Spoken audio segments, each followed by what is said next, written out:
Vou anunciando o comentarista que o Brasil inteiro consagrou. João Saldanha. Como é que você quer, assim ou assim? Como você quiser, João. Não.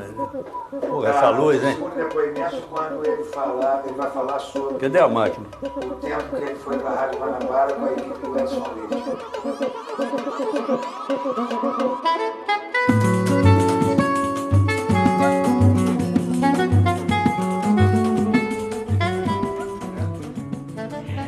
João Saldanha foi um personagem com letra maiúscula do futebol brasileiro.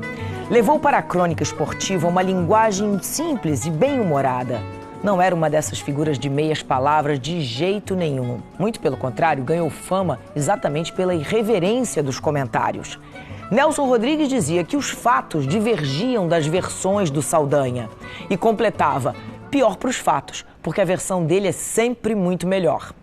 E foi com esse jeito sincero que ele assumiu o posto de comentarista que o Brasil inteiro consagrou. O Arquivo N entra em campo para lembrar João Saldanha. Ora, se Macumba ganhasse esse jogo, o Campeonato Baiano terminava empatado. Compreendam a minha dificuldade em falar 15 minutos sobre 90 minutos que não aconteceu nada. É duro, 0-0 é uma parada a qualquer um. Num dia de vento, um cara dirigindo automóvel, um cabeludo, nos olhos tem que fazer assim. A bola vem, tem que fazer assim. Nos crioulos, Black Power, com aquela grama daquele tamanho, aí abaixa, diminui, eles perdem a conta da bola. É isso aí. Amaciou a bola é capaz de parar aqui. Agora, que ele ande assim na rua, eu acho bacana, acho legal. Entendeu? Agora no meu time não joga, não. O João se tornou, para mim, assim, eu quero ver se eu vi o jogo direito. No meio do tempo, era ouvir o João Saldanha para ver se eu vi o jogo certo. Porque se o João falava outra coisa, eu ia atrás do João. Eu e milhares de pessoas. Eu acho que não vai ter outra pessoa que vai ter essa capacidade, não nem falar esse poder, essa capacidade de ter tantos seguidores, né? Se o João tivesse um Twitter hoje, quantos seguidores ia ter o João Saldanha? Isso hoje, eu falei, imagina isso, Saldanha, 140 caracteres. Era dinamite pura, com certeza, né? Tem uma porção de gente que está jogando para contrato em dólar e não para o time.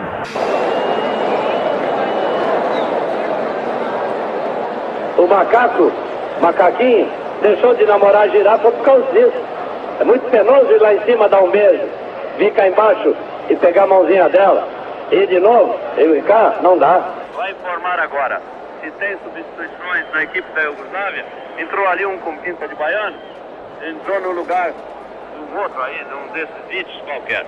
Isso me preocupa porque nosso meio do campo está sacrificado. É o lugar do carregador de piano. Excelente arbitragem do senhor juiz, sei lá como é o nome. E eu estava falando no programa do Maribiana, mas já fez comentário dele, de maneira que, ainda não, eu estava falando que eu estava como se eu estivesse lá na televisão, caramba, lá eu tenho que comentar esse negócio. Então, está terminado o meu comentário, eu passo ao Valdir passa para o Mário. O João Saldanha tinha essa capacidade de comunicação muito ampla. Era um talento que ele tinha para falar com qualquer pessoa. E, obviamente, ele usou isso tanto na linguagem falada no rádio, na televisão, né? E na escrita.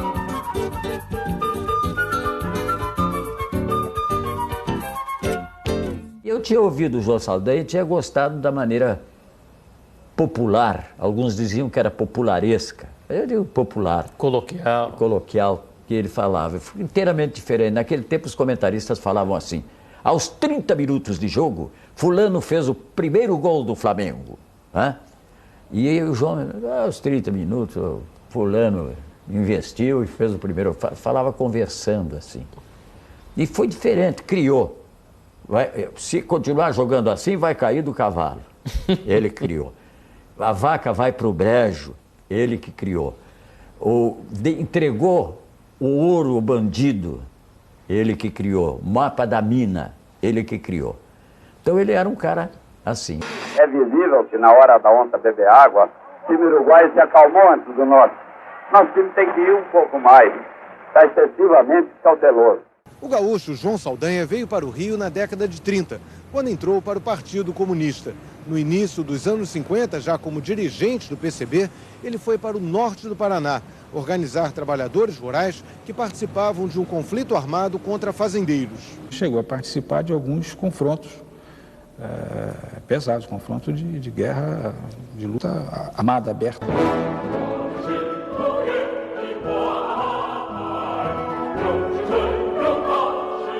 Você era militante do PC mesmo, bravo? Já nessa época, já há muito tempo. Desde Você é teu irmão?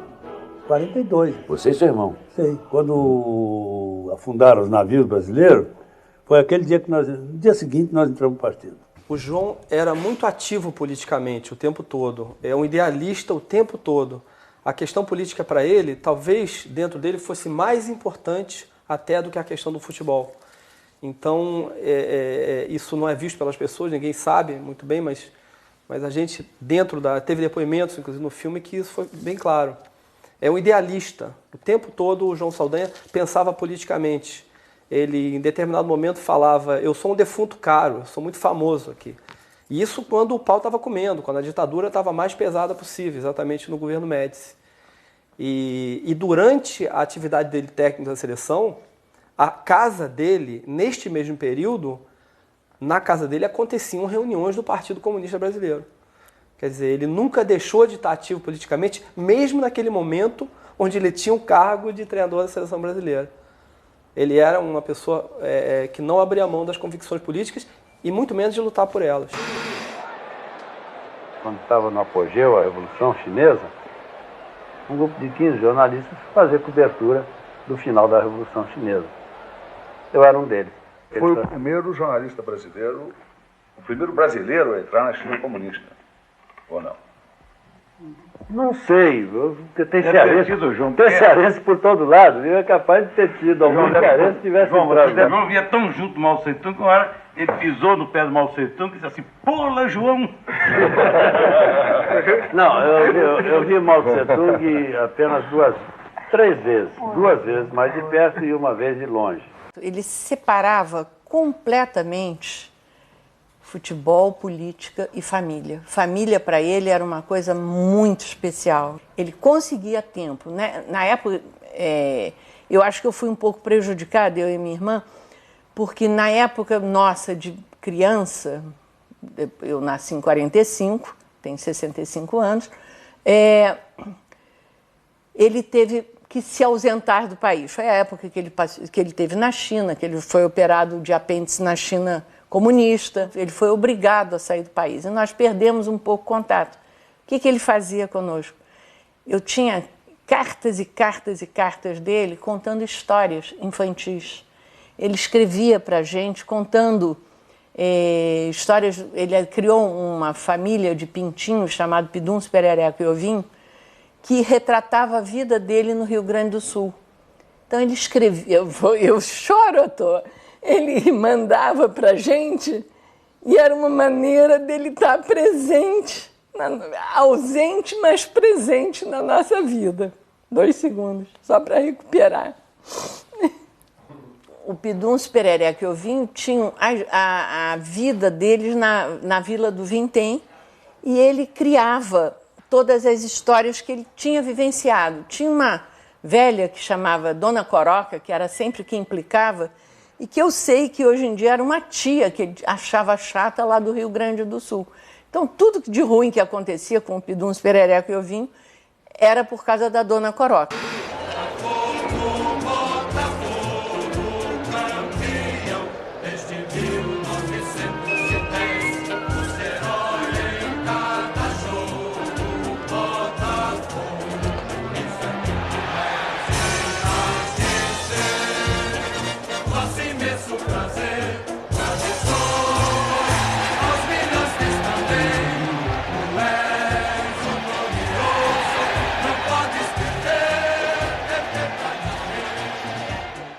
Saldanha jogou no juvenil do Botafogo e era apaixonado pelo clube.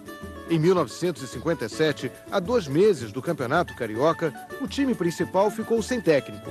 Assessor do departamento de futebol, Saldanha foi convidado para dirigir a equipe, que acabaria campeã.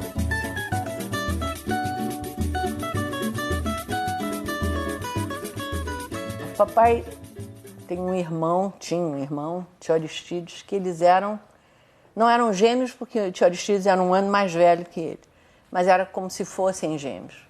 E eram unidíssimos.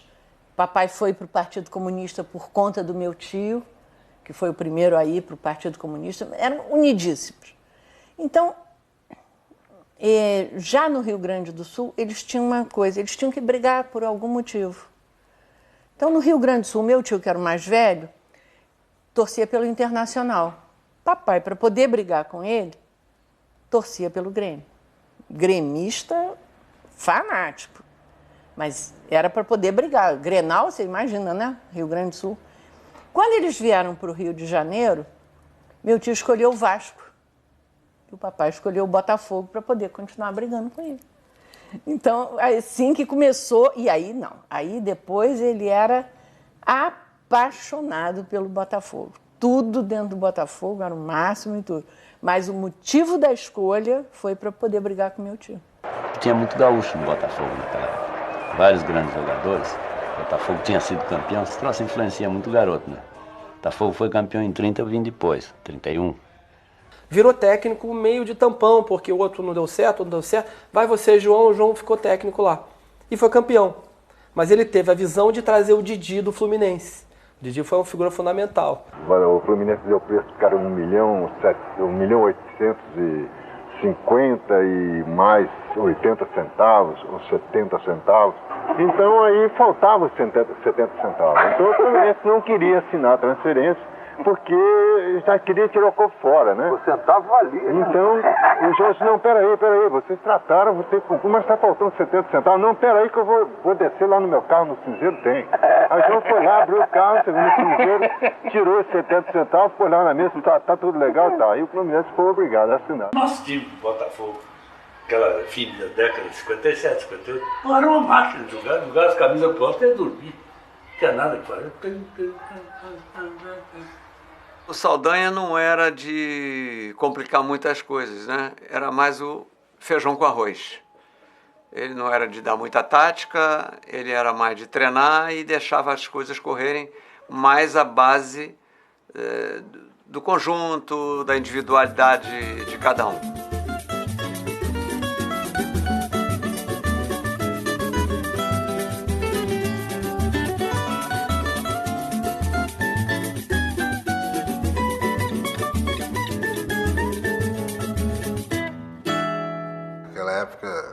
Não era mole dirigir esses jogadores como Nilton, Didi, Garrincha, e ele conseguiu levar esse grupo, era amigo para todas as horas.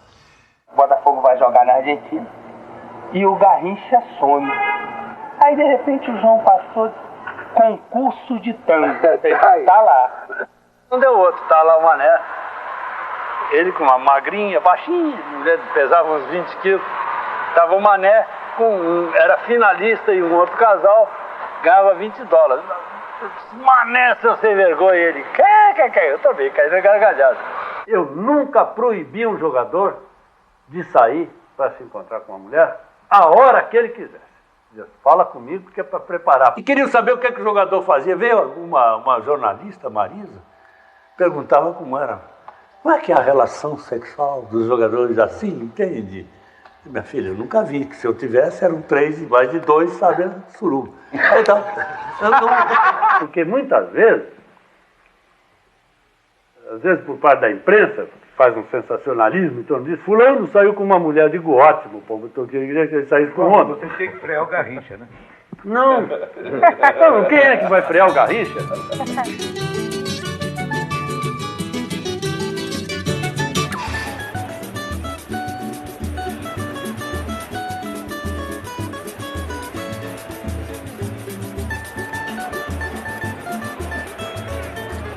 A seleção, ela estava desgastada, não sabia qual era o treinador que iam colocar, e a pessoa indicada para aquele momento justamente era o João. E aceitei, não sei porquê, explicar assim no duro, porque foi na hora, perguntou se quer ser treinador da seleção. E eu disse para ele, isso é uma sondagem ou um convite? Ele aí disse, é um convite. Tá bem, eu topo, me encheu a onda, não pedi nem ordenado, fui burro. ele reconstruiu a seleção. O Brasil vinha muito mal depois da derrota da Copa de 66, os estádios vazios, a seleção criticada, ele era o maior crítico da seleção naquele momento. Chega na seleção, ninguém acreditava muito, tira do bolso a lista das suas feras na primeira entrevista coletiva, define qual era o time, base do Santos e do Botafogo, que eram os 2 timaços da época. Convoquei 23 feras, tiveram que ser 23. O sentido de fera é porque a fera mais braba é o homem, e é uma fera consciente. Nosso time nunca provocou, nem vai provocar. Reclassifica brilhantemente o Brasil. Dentro de campo foi uma das melhores performances de classificação e eliminatórias. Bom, nós estamos aqui no Retiro dos Padres, amplamente batido de sol, há um belo carramanchão para jogos e recreação. Os jogadores têm aqui todo o conforto e acho que é um local ideal para concentrar. Esta explicação do técnico João Saldanha resume o ambiente da concentração do Brasil nas eliminatórias para a Copa de 70. O Retiro dos Padres, em São Conrado, zona oeste do Rio, deixava os jogadores à vontade. Se hoje a diversão preferida dos craques é o videogame, na época bastava um carteado. E se atualmente o pagode é o estilo musical da seleção, em 69, a MPB ditava o ritmo. Com vocês, o trio Paulo César Caju, Carlos Alberto e Félix.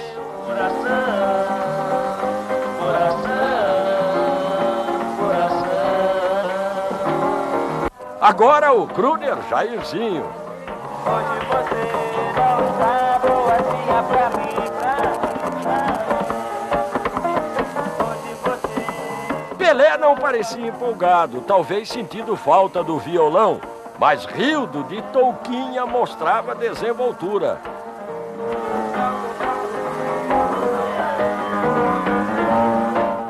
Este ambiente descontraído tinha tudo para dar certo. Posso explicar também por que eu fui diretamente em favor do Saldanha para dirigir a seleção brasileira. Porque ele não era técnico de nenhuma equipe. Porque ele não tinha vínculo com nenhuma equipe no Brasil. Então ele podia fazer e desfazer sem a preocupação de agradar A ou B. É por isso que eu sou totalmente a favor de Saldanha na seleção brasileira. E nós teremos aqui muitas surpresas, ô Saldanha?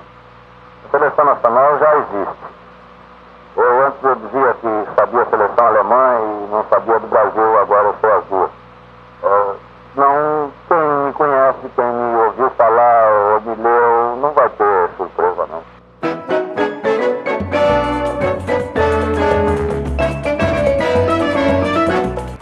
Eu acho que a principal qualidade que o técnico pode ter é ser amigo dos jogadores.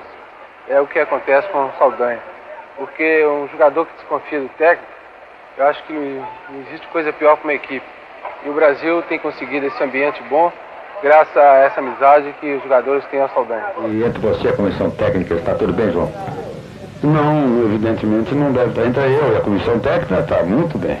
Não há nenhum problema entre nós. Agora, visivelmente, há algo de podre no reino da Dinamarca, né?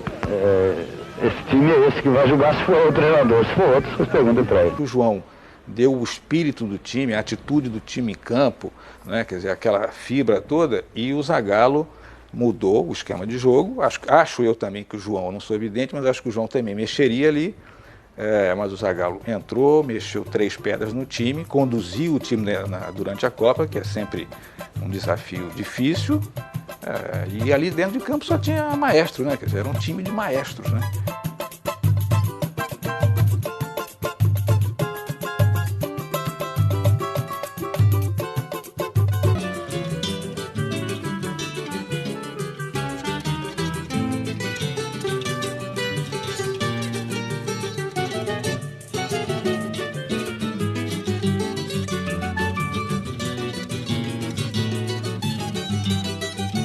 Na época da ditadura, né, o Comando Maior começou a querer, né, naturalmente envolver, né, em escalações da seleção brasileira, E foi logo, imediatamente, bloqueada pelo João Saldanha.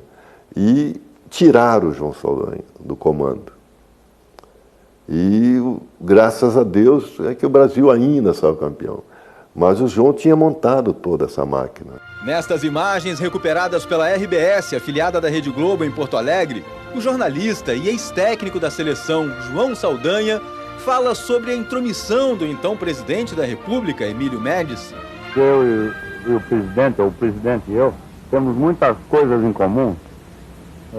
Somos gaúchos, somos gremistas, gostamos de futebol e nem eu escalo o ministério, nem o presidente escala time. Você está vendo que nós nos entendemos muito bem. Evidente que o fator político, contexto de uma ditadura militar dura, forte, vários companheiros do João sendo presos, torturados, assassinados, sequestrados, enfim, quer dizer, a América do Sul ali, toda fechada em ditaduras. O presidente militar, portanto, gostava de futebol e tal, acompanhava futebol, e o governo sabia que precisava da vitória da seleção para alimentar o seu marketing de Brasil para frente, ame o deixo e tal, né? Coisa que o João nem permitia e nem deixaria. Então,